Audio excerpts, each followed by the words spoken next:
Tyson Fury, the WBC heavyweight champion of the world, has confirmed that his next fight will be against Dereck Chisora on the 3rd of December, and the bout will be taking place at Tottenham's new White Hart Lane Stadium. And that's something that's a bout that not so many people are interested in. It's a trilogy, by the way, and the last 2 times they fought, it was Tyson Fury who earned impressive wins over Chisora, especially the rematch where Tyson Fury was able to earn a 10th round knockout win for against Chisora. The first time they fought was in 2011, and both fighters were unbeaten going into that bout, both on a 14-match winning streak. And it was Fury who came out tops to hand Chisora his first professional loss. And the rematch 3 years later in 2014 was also one-sided, with Tyson Fury earning, as I said earlier, a 10th round knockout win before the trilogy. This is a trilogy that is different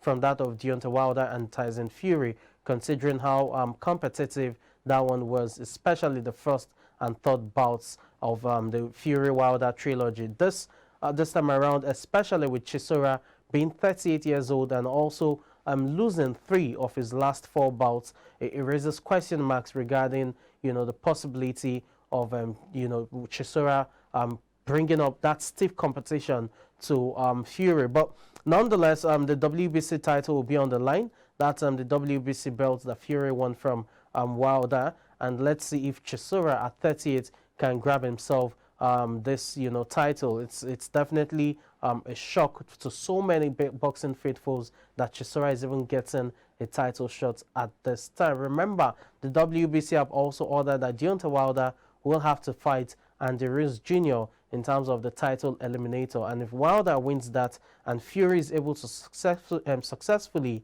defeat Chisora, then you have Deontay Wilder and Fury facing off again, because by then Wilder will be a mandatory challenger. I think that's something people want to see more than the Chisora Fury trilogy. You had the Phoenix Suns taking on the Dallas Mavericks, led by Luka Doncic right there, and it was Doncic who top scored for the Mavericks with 35 points. But for all of his heroics, that was undone by Devin Booker, who also started contributing over 30 points for the Phoenix Suns. And Damian Lee was the star man of the night, or rather, yeah, the night, because over there it is the night, but in Nigeria it is the wee hours of today. As you had Damian Lee score 11 points, but all 11 points came in the 4th quarter of the match itself, as the Suns recorded an impressive win to kickstart another season where they will be trying to push for the Eastern Conference Finals as well as the NBA Finals. Talking about the match itself,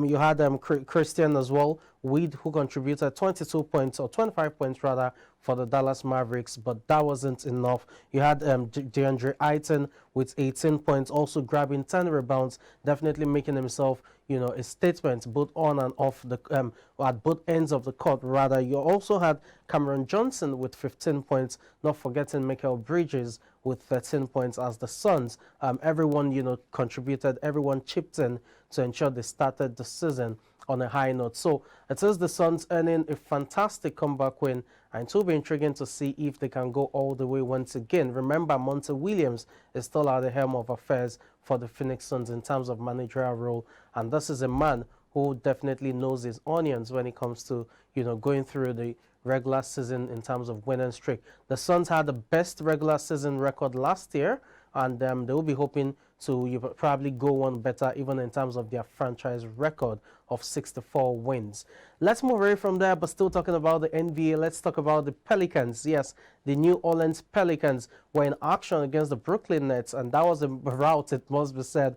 130 to 108 points that ended, as you had Zion Williamson starring for the Pelicans. The great news about Williams' return is that he showed no sign of rust whatsoever. Remember, he missed the entirety of last season due to a foot injury, and after a year absence, he returned with a bang, it must be said. There was that show of strength in the paint. You also had the stamina, the bullishness with his play, showing a display of what he can offer the Pelicans. It's good to see that the 2019 #1 draft is now back. The only question is, can he stay healthy all through the season? Remember, he's been plagued with injuries ever since he got drafted by the New Orleans Pelicans, and there were even rumors that the franchise was considering selling him, during the NBA free trade, during the NBA trade period. But away from that, you had, still talking about the Pelicans, you had CJ McCollum as well contribute to the win with 21 points. You had Ingram scoring 28 points, top scored for the Pelicans as they were able to rout the Brooklyn Nets. For the Brooklyn Nets, Kevin Durant put up a one-man show with 32 points, but that wasn't enough as you had Kyrie Irving having, a woeful shooting night, amassing just 15 points. For so many Nets fans or Net faithfuls as it were, they were able to see Ben Simmons in action for the first time for the franchise ever since that mega, trade that involved James Harden going to Philadelphia 76ers. But Ben Simmons as well could only make do with 5 points, 4 points rather, and 5 assists as, he's still trying to get back into his rhythm in terms of regular playing time among others.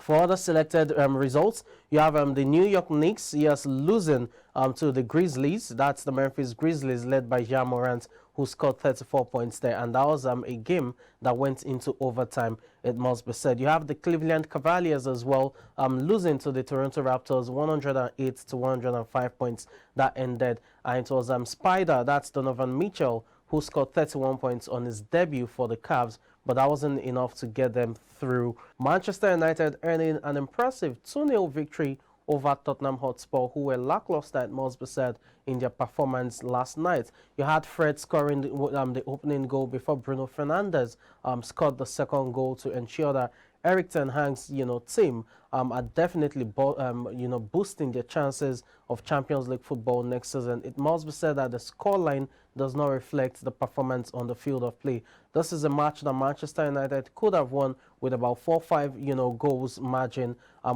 goal margin rather. But you have to give credit as well to Hugo Lloris, that's the goalkeeper and captain of Tottenham Hotspur, who shone like a million stars and kept Manchester United at bay virtually all through the night. Great performance from every Manchester United player. It was difficult to pinpoint which of the players from Manchester United played badly. It showed you the team spirit again. It's a gradual thing when it comes to the work ethics and the imprints of Erik ten Hag on the team, but it seems the team is on the right direction. But for all of the good news or the good work that was carried out on the field of play, it was off it that you had a bit of attention and controversy, and that was Cristiano Ronaldo, who was an unused substitute walking out of the pitch, walking down the tunnel just before the match finished. Before 90 minutes, he walked out of the field, and there were questions regarding the possibility of Ronaldo asking for a transfer by January because he's not used to sitting on the bench. When Erik ten Hag was asked, he simply said that they are celebrating right now, but by tomorrow he would address that issue, talking about Ronaldo leaving the pitch. Again, for Ronaldo, it's 38 and it's quite understandable that he's frustrated he can't get into the starting 11.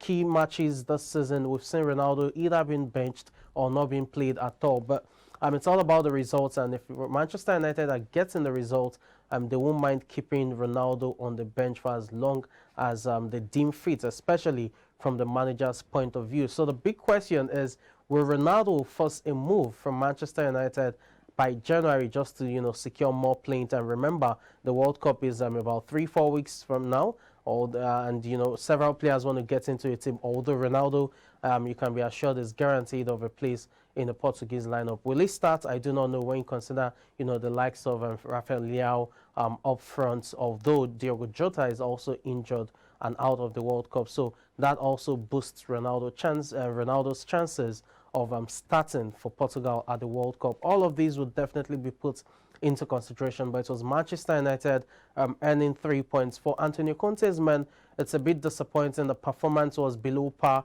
You expected them to be more competitive. They were second to everything from loose balls to challenges, misplaced passes. It was just they were all over the place, and we couldn't get that chemistry between Son as well as Harry Kane.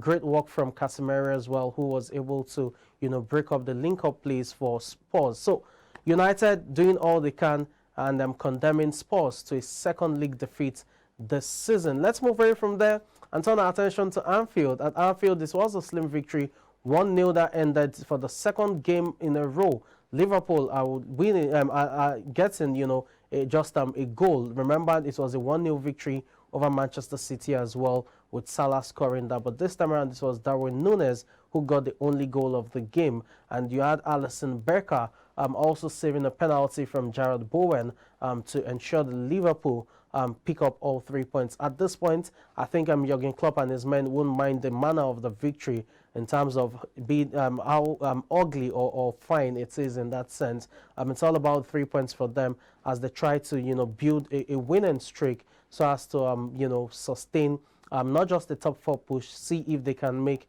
a title run, although the chances of a title run is still slim at this point in time. But it was quite impressive. Núñez especially, who has been ridiculed or criticized by fans ever since he moved to Liverpool, as now it looks like he's settling into life at Anfield quite well. He was a menace all through for West Ham United, and the goalkeeper was just brilliant. He could have added 2, 3, 4 goals to his solitary strike. Fabianski denying the former Benfica man right there. So Liverpool earning an impressive win over West Ham, and let's see how that pans out. Let's move away from there now and talk about Chelsea Football Club. Yes, it ended as a stalemate for Chelsea at Brentford. 0-0 that ended, but the big story from that match has to be Kepa Arrizabalaga. That's the goalkeeper of Chelsea Football Club, who is now justifying his #1 position at this time this season. Remember, all through last season, it was Edward Mendy, even at the beginning of the season. But a slight injury ensured that Kepa came on board, and ever since, Kepa has now shown that he has what it takes to be Chelsea's #1 goalkeeper. He's been vilified for years at Chelsea Football Club. Some have relegated him to be only good at penalties, but this time around he's showing the stuff he's made of. Chelsea were real, missed chances here as well. Brentford, especially Ivan Toney, also had chances to nick the game in terms of all 3 points. But credit to Kepa Arrizabalaga, who shone like a million stars to keep them at bay. For Chelsea Football Club, the winning streak has ended under Graham Potter.